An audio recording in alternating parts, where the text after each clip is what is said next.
thanks for coming by. You'll see Ruby is transfixed. I bet you she will not move the entire time, and there's a reason for that. Do you want to see why?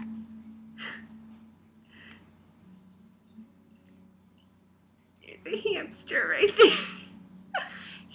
Hamster! Hagrid is a little lump, and he's hilarious. He's like, imagine a walnut that's like twice, like, just imagine a walnut. That's Hagrid. Like, he's a walnut, and he's this round, and he's tall, or 2 inches tall, 2 inches wide, so he's literally like a little beach ball. Hamster. To the subject, because I have so much to talk about, and I'm really excited because my book is not only done, and I know I've been talking about my book for 1,000 years, but I have it in my hands, so I just wanted to share it. I'm really, really happy with it, and I'm really excited about it. It has 11 patterns that are already released online, so some of the kind of greatest hits kind of stuff. I never thought I'd have a greatest hits knitting book. That's hilarious. I was just gonna put out a record and like have it be my first album and then just call it greatest hits. That would be kind of funny.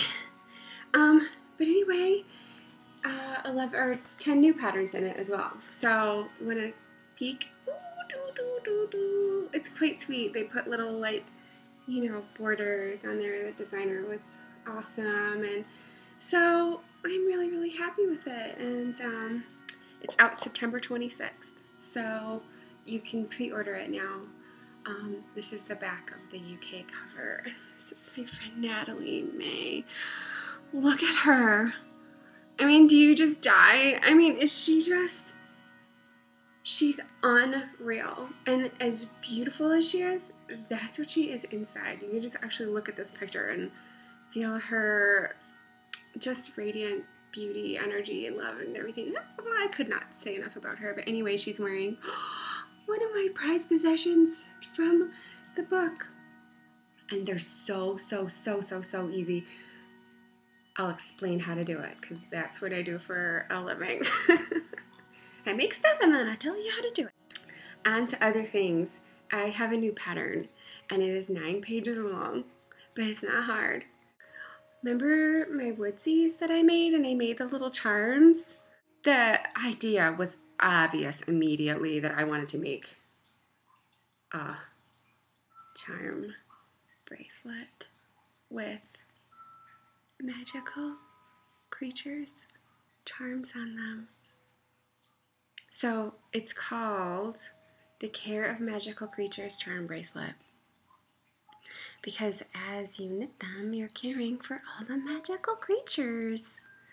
Now, charm bracelets are about memory. They're memories. They're not about, you know, just buying charms. You know, you remember each one. So I felt it was really important to make each one personal. So they're actually like merit charms. Each one has a task associated with it that you can do to help to care for yourself or the world, the environment, your friends, your family, your pets. And so each charm you do, you're doing something to care for someone else, and then you have a memory, and then after you do it, you can knit the charm. So it's like Girl Scouts or Boy Scouts, where you're like, you know, get a badge for doing something. But I'm sorry, I was a Girl Scout, and I would like go in my room, and of course I wanted every single badge, and I would like look up and be like, what can I do, like, while I'm laying in bed, you know, like, nope, go somewhere volunteer, nope, go nope, get out of bed, nope. Like, I was like, I was not a very active child, but so I made the tasks pretty easy. So do you want to hear more about the bracelet? Okay, let's see. Ooh, okay. Oh, okay. Where do I start? Okay, so this is the phoenix feather. And for the phoenix feather, you have to forgive someone.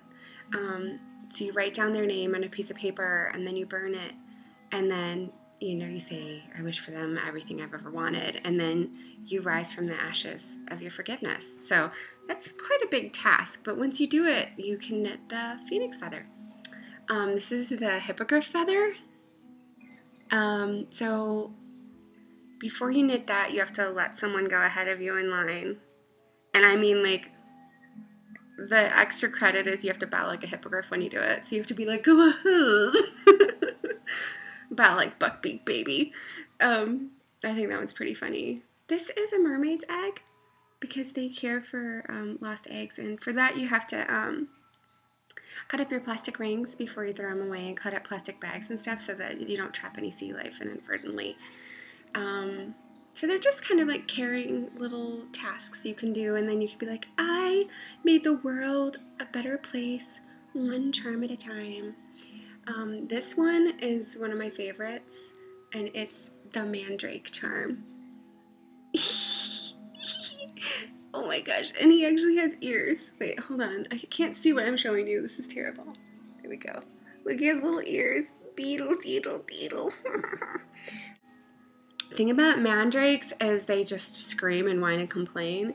So the task for the mandrake charm is to stop complaining for 24 straight hours. And if you complain, you have to start from scratch. So I was like, I'll be fine. I could not complain for a week, right? I started this task, I think, like it's been a month. I haven't made it yet. And guess what? I haven't made it more than 4 hours. I couldn't believe it. Mr. L works from home as well, so he's been keeping me accountable, and he's, quite observant, and he's like, was that a complaint? I'll come upstairs and be like, oh, it's really hot in here. I'd be like, is that a complaint? And I know saying, we had a philosophical discussion about, or we got a bit philosophical as far as like how we could bend the rules of complaint, but a complaint is expressing displeasure in something. So even like that can actually be a complaint. Do I think all complaining is bad? No, I don't. Sometimes you have to blow off some steam, and of course you have to blow off steam, but give it a shot just because it reveals a lot. I learned how often I complain, approximately every 4 hours, 3 to 4 hours, and what I complain about the weather, or how hot I am or how cold I am. Every 3 or 4 hours, I'm either too hot or too cold, and I will tell everyone, like, people don't need to hear that. Like, I don't need to walk up the stairs and be like, oh, it's hot, or oh, it's cold. I can just walk over to the thermostat or put a sweater on or adjust it, and you really notice what you're complaining about, and whether it changes you or not doesn't, that's up to whatever. But more charms, anyone? Ooh, the antlers, the stag antler, let something go. Just like stags have their antlers, and they use them to get the ladies and to fight their weapons, and they just let them go when they don't need them anymore. They just fall right off every single year. So that's about letting something go. There's more information in the pattern, obviously. Try not to make a novel, but each one has a paragraph about the symbolism and then the suggestion. That's the will-o'-the-wisp, and that involves your destiny. And the idea is that will-o'-the-wisps will lead you. They're little sort of ghosty lights in the mist, and they'll lead you one at a time. But they never all appear at once. So when you're starting to work on your dream or on a big project and you get overwhelmed, it's about like focusing on each wisp one at a time, and you have to almost complete the first one before the next one appears. So there's a task involving that. And then this is the owl. I'll let you read about that task. And this is my favorite. Look. Shut up. Okay. What is going on there? It's a little tiny frog. Look. Can you even see how tiny that is? It's a little spring hopper. What's going on there? Dragonfly, transformation. Oh, each charm has a keyword. I know I overdo things. That's a goblin crown. It's beautification. The gnome charm is friendliness. This is the bird's nest charm, and I can't remember what that is. Why can't I remember that one? Oh, that's such a good one. Okay, that's offering. Here is the dragon tail charm. It's really a Puff the Magic Dragon Tail, isn't it? That one's about friendship. This is a vial of acromantula venom, and that one is about respecting creatures. And last but not least, in any way, shape, or form, is the unicorn horn. The unicorn. And I'll let you read that task too. That one's really special, especially. So, you know, I couldn't stop making these, and there are a lot more, but 15 fit perfectly, so I stopped at 15. Also, it just gets to be too much. You know, I had a lot more charms, and but I think 15 is just the right amount to have on your little Care of Magical Creatures charm bracelet.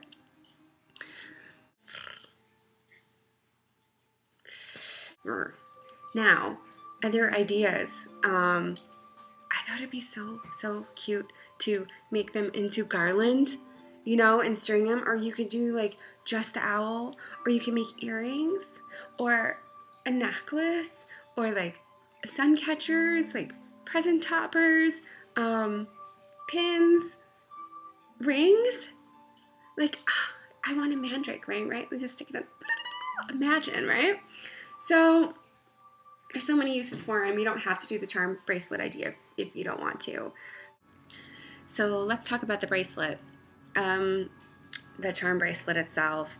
It took me a while to come up with how I was going to get these charms on a bracelet.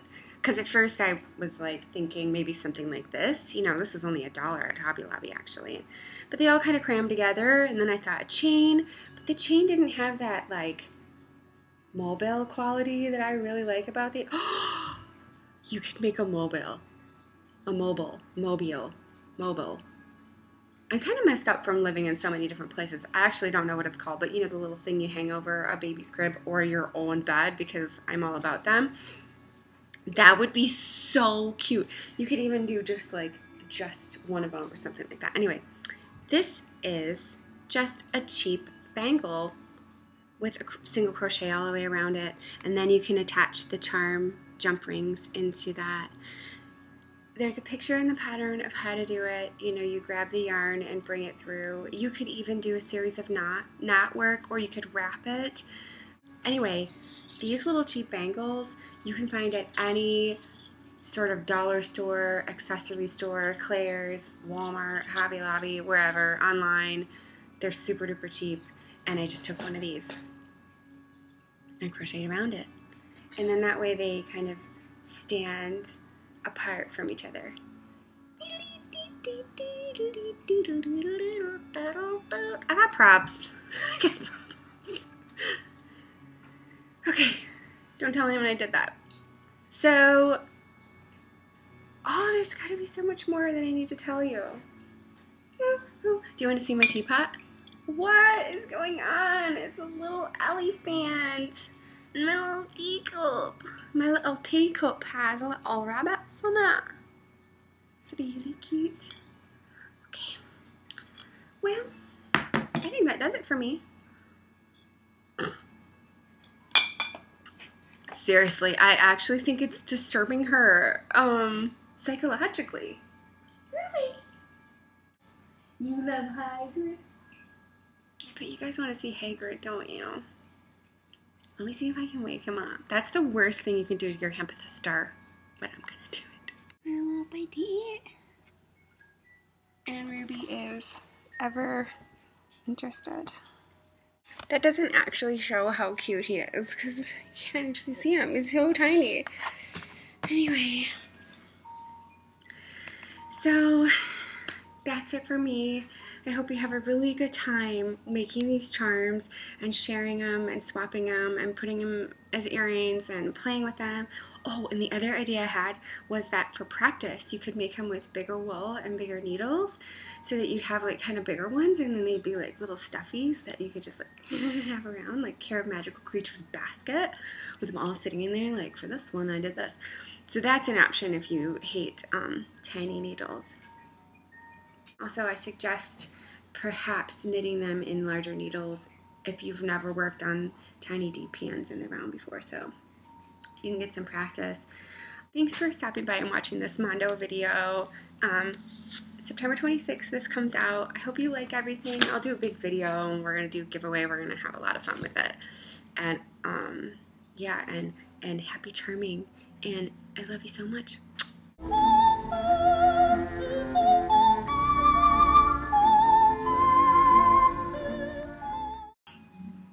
P.S.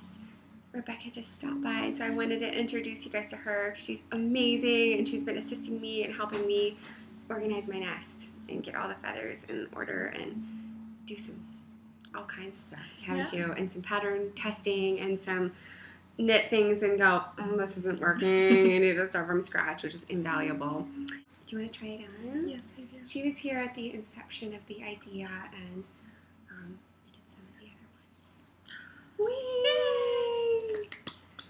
Do you think you'll do the tasks? I think I will do every single one of them.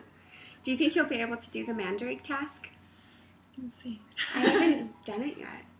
I don't haven't know. been able to do it If yet. you can't do it, I can't do it. You can. You're much more positive than me when I think.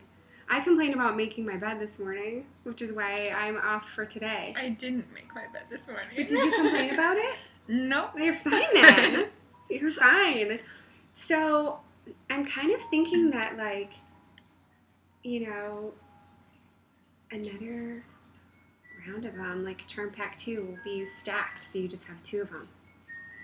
Year 1, Year 2, Year 3, Year 4, Year 5, Year 6. Okay, I'm not going to make that. Which one do you like the best? This guy. The little tiny one. That was easy. Squeak. I want to have a little squeaker inside. That'd be amazing. Or like, you know those cards that you open up and they start playing songs, and then each one has a different song, like, I believe I can fly. And they'd have to be songs that, like, relate to the task, like, I clean up trash. I let people go ahead of me in line. Okay, in another world, thank you. So, thanks for stopping by. Bye. It's so hot in here. I believe I can fly. I let people go ahead of me in line, and I don't even mind that I can't stop complaining all the time. I can't stop complaining, baby. I let people go ahead of me, and I don't even mind that I can't stop complaining. No, I can't stop. I can't stop it. I can fly. I fly to the sky like Bumpy, baby, and I'll let you go ahead of me in line. I'm sorry, what? Oh, my costume? It's Buckbeak. It's from Harry Potter, you wouldn't understand. 'Cause I am a hippogriff.